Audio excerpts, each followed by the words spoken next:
league nim once and a match week 5 no and starting no starting as Accra has to folk at fie and a team your friend Adrena Football Club and a airborne ahead of the game no as and commodity bebree and so timi akọ so a ye ba beginam and so at the amount owura your friend Opariad ono and a kasa and a team your friend Accra has to folk ahead of Adrena game no opening and so at me ajibre adinkomo. The last 5 meetings, we've not been able to beat them. Yeah, so I would say that they've been a very difficult side. So the only thing we have to do is that you have to stand up and make sure that your efforts will be good enough on the day. I think the last and no any Samoa or Pariado and so Edia to just say a Diana has to focus. The last 5 matches no has to focus in team no more. So a more ball domao, so a more ball crowd and a crowd more ball and University of Ghana Stadium won't know. But beyond Bonnie who the more Tiano or more has no betting Yasana Fibiano and so Timakoye at the Amomona. Once a non what bino. Now has to focus to Nakaka say goalkeepers no idea a problem party more. We buy and fat, or my change. National say dear Camilla Quack say. Almost 30 season and starting and saying, or man, stability be where throw a brand tire friend of Benjamin Asari, former great Olympics goalkeeper, no, and so Jinama Obon Homo Dimpa, no, and all Pariado and so Dinkomo, and for a brand tire, your friend of Benjamin Asari. Every one of them is very much capable. I am not just saying it because I belong to House of Folk. You can see it in the games that they play. Which of them, any amount of opportunity, everybody will tell me that we are zero.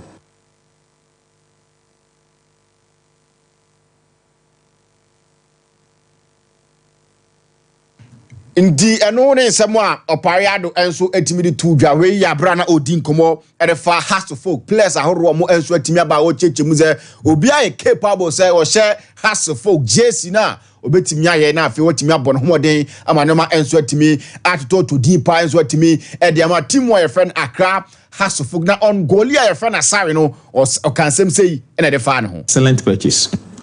Look at the save he made cases. Most goalkeepers, it doesn't matter say we a local goalkeeper, foreign, most top class goalkeepers, these are the things that we saw in him and the other players that what I recommended that we brought him. Excellent purchase. Look at the save he made. I know I am some more Pariado, Eddie to Jada for Golia, your friend Benjamin Asai was her saves are all yeah. Nasani save no and you gonna hankwao. Hey, Okwam on the crowd, goalkeepers name Brinano, a vessel no dear. Ultimate sabon and nunti no mu ya coach I friend Obaka Watara recommend mo no omo ye quick e go for advantage omra na afi ombesi akan emfa mo mo tiano ene nsam kakra fi ho ba me de eto anim enso e wodwumade ne so na coach a je friend yaw a champion your head coach e ma team a je friend Adrena Football Club na nsem no nyoma hye na emfa ma team a je friend Adrena na ahead of omne has of folk no wadin komo na sei e no ka e de fa asa game no ho. Everybody think because we are looking at the position that we are in the league, but we are also coming. Because looking at my boys, they are playing very, very good. Like I'm saying, it's inexperience, but gradually, they will pick up. I know a coach, a friend of your champion saying kakra. Akoko betimi anu munsuo ntimunya ntobo asemfuma ne boys no na bibia nso betimi atoto to deeper enso atimi dia ma mo na no ne ebusa no se asenko ye o motivate ne ma draw motivate ne ma lose no se nkakra ko benu muzu na normal best santi things will turn around. Your team, and looking at the last game that we played, we only paraded 2 senior players. I believe things will turn around. Looking at the way they are playing, I believe things will turn around. And you have born now Adrena Football Club. Wom say result in ma and cost the municipal. They want best son. I'm Adrena and so it's my for Montumapa and so etimia Frantiano and then someone coach or champion and so at the air to Jahidi who command of pay and so etimia now aside in semi to Jan and seminal and someone na all character Adrena Football Club supporters are or so edit team nachi. Yes. I believe things will turn around. Looking at the way they are playing, I believe things will turn around. We are using a very young team, And looking at the last game that we played, we only paraded 2 senior. And Yantua so na Yentin Como and so a Timo na Yankona Fay a branch of friend Mafo and so a player the Timo a friend a general football club Monso and the House of Folk Nebo 6 million na game no ends to Jana a branch ya friend Mafo and so it me Como at the fast game no.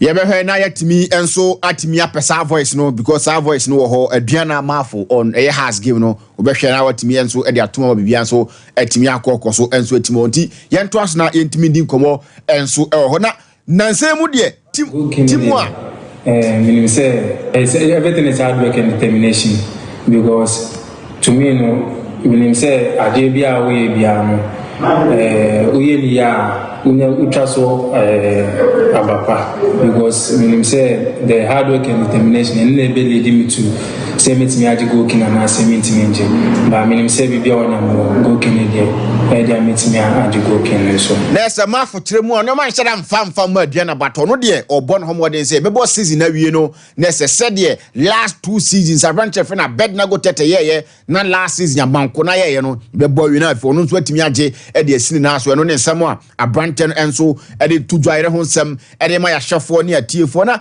Kumasi Asante Kotoko enso e botimu a ye fan Accra Lions nyamepa eda kwesieda e wo Boase Lincoln Sports Stadium 3 p.m. sharp na game no enso e baso na ahead of that game no coach a fan of Prosper Netwogum enso timi appeal to the fans momra na mo support team na nanu ada no mo ni younger port so ba mo ba ma ne ye fe na anu ada ya o mo ni team e fe ni so man boy na ya midweek mo ba e ma ne ye fe ntinyampa kwesieda de Muhiamo and Lincoln Sports Stadium. Them as a club too, for them to come in their numbers. Well, we need them.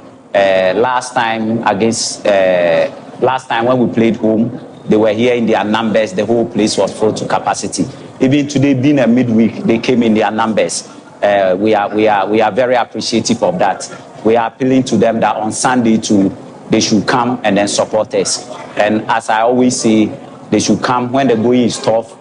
They should still rally their support behind us because if they put pressure on the boys when the going becomes tough, they will make petty mistakes and at the end of the day, it will affect us as a team. Into your fan now about park in this war. Coach Ogum Sebra now bano. Emre more na team ni here support the boys ni emre more din. Yes, be more dino. Now did attempt yes and yes I mistakes beba. Now mistakes never pay. A team na kasa na be ha omontino o ba na so be support mere mu odin de ye den ye be ba na emom no atimi support ama bibia so atimi akoye na yenim se owura your friend Amos Frempong your former captain Edema Kumasi Asante Kotoko players Asante Kotoko sign omo e de free Guinea buy o mbegina me de Asante Kotoko no omo je ne consent because no ni omo ti akan enso etimo na mebusa ne se Amos Frempong so e coach ane Asante Amos Frempong emranche na odi hu komo omo ba Asante Kotoko no wo be assess on performance ne sentino on players a oboa e ma Asante Kotoko e de on ba krum ha no sem say na Amos Frempong e ka e de form well no make us a technical team ne fa credit en fa ma omo because players are maybe no mo bo Guinea and a technical team no identify no being a former player former captain for the team no there was the need say no be contact me ebisame say players no omo niema ba kuminu bien they na minimum about them ni na so me dey to technical team anima so far so good o here omo buy so na omo nye bad there but per the minimum from them no omunyen do that level and I know say with the support they are going to work harder niema besesa e dia mayi na enti nioma amahu kakra mo ni age ablo ho mo ni age indogani kamara ho no Amos Frempong say level oni mo no omunyan nu ho munyan to wase mo me e ya ne sa but ogidi say level no be kosoro ma no ma enso atimi adane na on say na Amos Frempong bo as a right full back emu odin kro timi bo as left back timi shana mze mo say enemy nin komo so ho kotoko 2 yi Lord Amoa na hwe 3 yi Patrick Asiedu a wo ya full back wo bobi pen omo performance nan kasa te sen na say eno pani ne kan oh so far where Kote ne the other right back from Brekum Chelsea na Lord Amoa where Lord Amoa so far and say me na me impressed with the game ne pa where the rounds, the passes, the movement. And one thing I like about him is the pa right back, left back. So yeah, soft odi agro attempt bia because a position opponent bia be face ni bia onye speedster or skillful. Ti mostly say right back, left back. So onye obi harder. Ometria fast, and I was really impressed with the game and boy. And Tisoya Kumasa Sanoko player now see a kind of former captains in any job performance. No one, yes, we be Twaso and so Etimia. Na Emos from Pong, oh, team ne woman say a month for a hyper team ne but results ne master no musipe ne drew Sam Ray more former players more opportunities more buying players no no mu dink mo oh de biara da or more war mo numbers de or no mu dink mo se munyan to boase kotoko ni say ya na tenenso e fa ubedi de. Well, any opportunity and I say most of the players the numbers no mu dink mo time bia na encourage you mo se kotoko drew baby I say ya na beba so I say you stay calm my the pressure from outside no enya impact e game no so to me time bia na am opportunity no mo kasa me ka show say omunya abotire o dey I know say game by game no enema bezisa we say before the season starts no na expectation no was true but the way I need see expecting on enema call said the direction but I know say the technical team led by coach Prosper Neteogum with the experience with the knowledge in the game no he's going to guide the players and improve the players and I know say with time the Niema Besisa from baby in AC who Niema say Niema Besisa team support team na bibia no enso entimi nkoye Emmanuel Kujo player ma team friend Mediama season we omochewo no mde watu yie omochewo no mde watu yie nti winner no eno omo win ko na omo ne Heart of Lions na ebo ahead of the game no say na Brandon to do say feeling near the no say na tie e wo camp. Really great. I say, about 3 matches, 3 wins. So, really great. Say, match na on Saturday. No, the win back on straight for 4 wins. Pressure there, many pressure. So, last season matches I boy Champions League, any leagues I boy. No, last season I no pressure. And this year I'm about Champions League, my ball league maybe this year. Pressure no down feeling they say we are bought to the highest level about Champions League about league to pressure crowd here e be in so many Heart of Lions no here no my 4 out of 4 and then some more Emmanuel Kujo and the two former Kumasi Santo Kotoko player friend Nia J assistant coach at my Heart of Lions so any media man na ahead of the game no Nia J adinkomo. I would say we are preparing very well for this game because we know it's going to be a very, very tough match because they are on the top of the league and then they are doing very well. So we are preparing very well to go and meet them. The only message is they should keep their head up, work hard for the game because it's not going to be easy. It's going to be very, very hard for us. I know, and someone near J and so it will be 2 jaya the air 2 and some of the doors who ends with was I be dear community didn't go and so some in the bona kakra nese yatimia corner fee in Kunya hene and so etimia bana for being Kunya and so etimia train you know and then no so no heat no was because Chelsea winnie said that Chelsea we need to was an idea as I know bad you must heat no was rather than Chelsea we need some. That's what me say there. Fancy.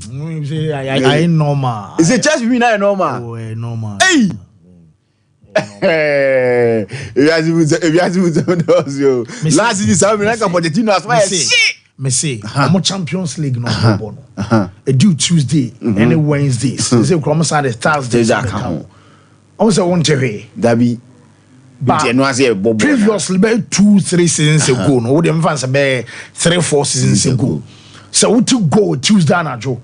We to go Wednesday and Joe. More team or Ghana. That's a Chelsea. I consider go. Me boy. I had an attitude. That's say I said Chelsea. Don't say Bobo. That busy there form.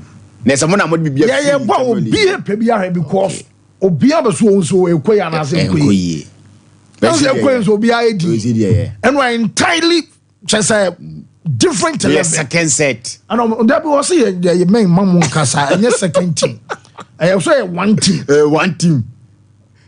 Now also come on say team ya chemu me no. That be say we want out to me done but Maraske yejuma.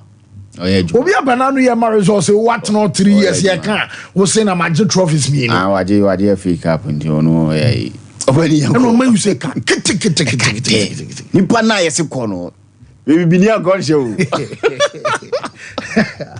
will be out on Saliation and Busia for that. We never go show. You Jeff, some Mike can some more Dion. Says after I say we Jiguno or by can someone so dear. Okay, okay. Also say Shadrach. I'm Kranza 90.7. I'm Kranza 90.7. Almost so far. Okay, and then Kranza for Kranza the nurse at Tebu Bune when chi and one say Elko in so Konomelko a Roma Sabutario Subis number 2. Yes, Bola Bamboinum. Elko King Tamponum no nurse and also the mom. Oh, nice one. Okay, but that's what. Yes, Yenan Chena Fe, Yen Fast Stories, Emra, my men front to him say Enra. Yabenya matches our Europe and Africa Conference League, you know, and no answer about so the Kamemi Bobo Kua. You found self for in a bunch, Enra for in a bunch of Timino, Wamusum Nako FC 20 Echo Boy. Now, Ajaba couldn't send what Jose Marino, and some Nokonya draw and our Samat and after Senra. Wamus every match, I'm about some manager. You found said Jose at a pre match and as a post match, you know, and so Emma and I quote and say, Drabaswa can you say, yes, I wish enough.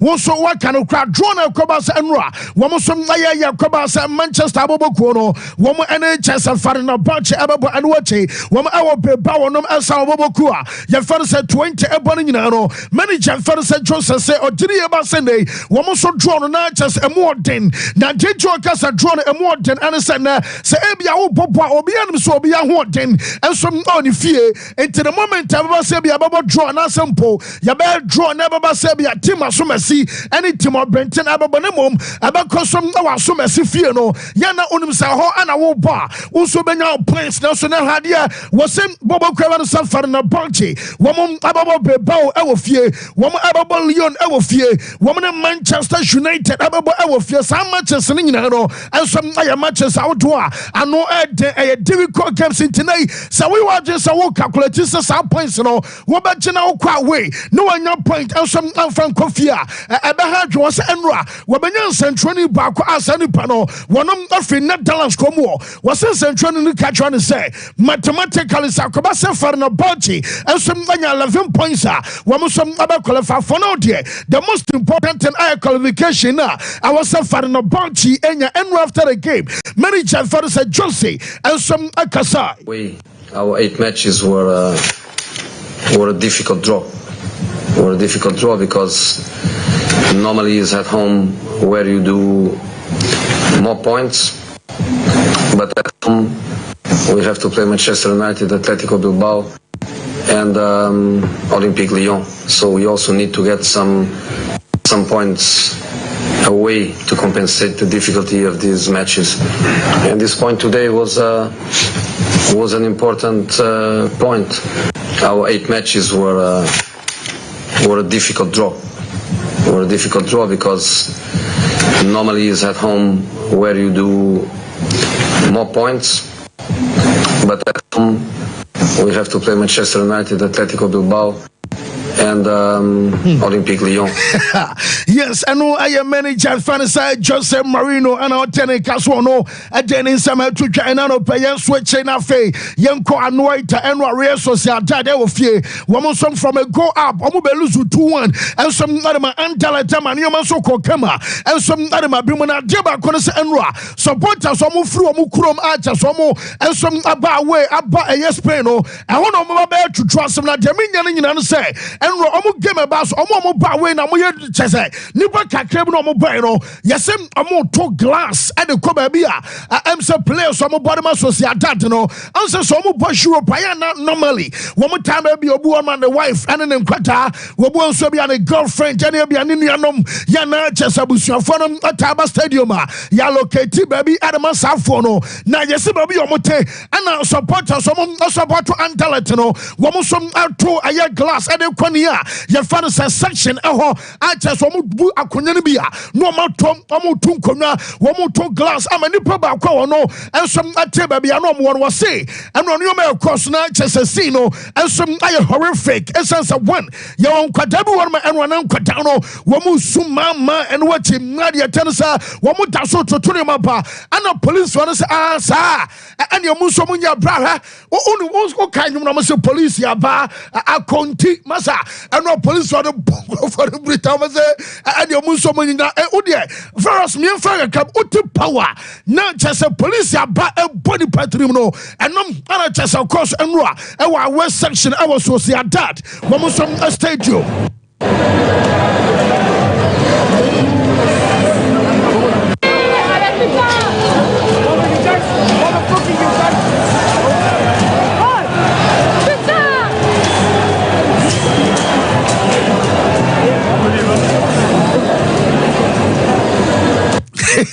Enti enwa supporters and antaletana ye go mo sano e stadium a wonsam ye de ema ye je fa fei ma me mfanto no se enwa our sama mess the boboku a ye fa no se beba wo ehye no ama exact akma wo mo so antimi ante enwa enanke Williams about first goal ama oyan sunset ono enso about second goal now 2 goals about enwa ni nyina no aya akwadana fa no se Nico Williams ono ana oya assist adema boboku a ye fa no beba enwa after the game, coach, your friend Ernesto Valverde or say, Nico, dear, or very important, Emma Timono.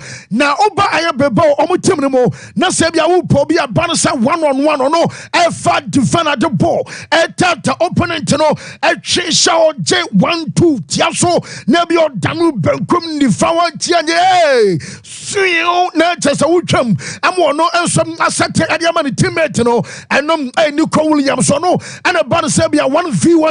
Why ya jumani nyina ntuma be ball team to boy ne de wo bia ne hu hia pa na matim no na ne bra aye fan say Nico Williams say on do tiri e ba say ade ba kwam say ewia say wonya esombom adema ne say woni ne nua kuma ne nyina bo adema be bawo na ne eje na do be so kan so no ne nua ne aye superstar na enam o ka play so mo bo no bo as our Europe according to Nyaki was say ontimi modin e wa bra be ka say won fa ne nua kuma fan say aye Nico Williams and Franco. Now, Jobas work can in answer some anymore. Transfer market to be a year. Now, I'm forcing our Codanum, Abaco Basa, Ebisobe, say Franco Sihiniate was on no, and a woman on him the AC. Now, okay, a brother more dempa, Adaman in Yana, and some essence our Codano, transfer market to be a. Now, what decided to best our Bebao, only be our ready to Abaco Bia. Now, some from Bayer, I and Obacom, Bueno. And some stay and watch more say Niniana no say one cup Barcelona or say no could be an Dano and some regretting a decision. One of some attacking and I update and some other and Manchester United from 2 goals up. One more Babel lose 3-2 later and a Harry Maguire and some other restore parity Adama Babakua. You find a main shoe after Senra. One more some game at Barcelona. Report to Manchester dressing room. Yes, one more lucky gate and one more camera room, one more Biansu room, I just want to Homu and some now 5 minutes. I best call maybe about 10 minutes. I'm say for a longer period. Now Manchester, one more that's some unlock our dressing room. Harry Maguire, P. and Ra. I know Musa Maguire. The man said, no, Mama, to my locker dressing room. Amateurs were being to me, me. Was so I am normal now. Obama to be a Tisseria and Ra coach and Kasai. One more plus, no, so be Kasai. Our TD about some lock on dressing room. I know my name. I do about what you plan say. The camera over for certain Senra. When you say sensor, one at the appointment amount of 2022. Mind you, an Ababe club and as a Premier League team. One I consider 3 or more goals. Not just a team being who I know and some other Premier League anymore. What consider 3 or more goals and some at Manchester in all competitions. Okay, you know to Boma. I 24 times and I mind you and some I consider 3 or more goals now just a Manchester Toronto and that's when you ABM and say mind you the last I have 4 matches one more bomb away from home I was Europe no one more shot 3 goals now so Manchester to me in winning game no now just a goals almost a pa now so say by yes Manchester by winning and any answer no you be say ten against of course I day and some and of course I was say I mental resilience I know and I cover Sansa winning no and some Ajaba and after the game coach your friend Eric Ten Hag and some Akasai. He's furious. So we had 3 clean sheets and not so long ago, a time ago, so we can defend very good, but we have to go back to those habits and only then you can win games. And when you score 3 times in a away game in Europe. Yes, and no, I can't manager fan certain her can out test your dinner accepts Emma and what you address a brantia. Your fan Harry Maguire and was Savior and you Harry Maguire so one or Jiri Basa Sanuano. I am more than mental issue or Jiri Basa Teno a bro a Jenny Mudiano and T. Amsa. I also want to turn your Maya Yentia Maguire. I mean, when we go 2-0 up, and then I think it's more probably of a mental issue. I think it's something that we've got to overcome. I think probably starts with belief. I mean, when we go 2-0 up and then we concede, just the belief. Yes, not just any GDR boys in any Nenra. Woman was out boy sent to Unfusa still manager. You found a retana gono at the right manager, but some more bo and donua. Move me improve you on Cosonia Jumano. Maguire about Manchester 6 years anyway. Now, man, you a team by Quasa resource and Koya. We manager pressure about so. We player pressure about so. What did you about someone you know? Says pressure at Domumi now. So I just a playing buddy and a manager and Casano. Sana Manchester at here. Maguire at Tuaso. I've played for this club now for 6 years, so I know how it works. And when you go through a bad spell, players come under pressure, but also the manager does. And he's experienced enough. He's been in the game long enough. He's been at this club long enough that I'm sure he's learned how to deal with it. Yes, I know. I can't free now. So I did and what Chelsea manager. Your friend Enzo Maresca after 7 runs and training back. Kubusana say, team says, oh, 2 teams on us. Derby. I have 1 team. So we bought Enra. I don't trust any banning team in Bob weekend. Sign on the team, no, and so Aqua Yenti and so Maresca. Is that they cannot play, but we don't have 2 teams. It's 1 team. It's only 1 team, and as I said yesterday in the press conference, the ones that they play tonight doesn't mean that they cannot play Sunday or they cannot play the next Premier League game. In this moment, it's like this, yes, for sure. Yes, and no every Chelsea manager I swear to Banti. Yes, sorry. Now Madrid for someone in Barca Elko War. I abandoned the details, but I am cool. Yes, sorry, no mind here to watch it and in the team. And my 9:30, Shia.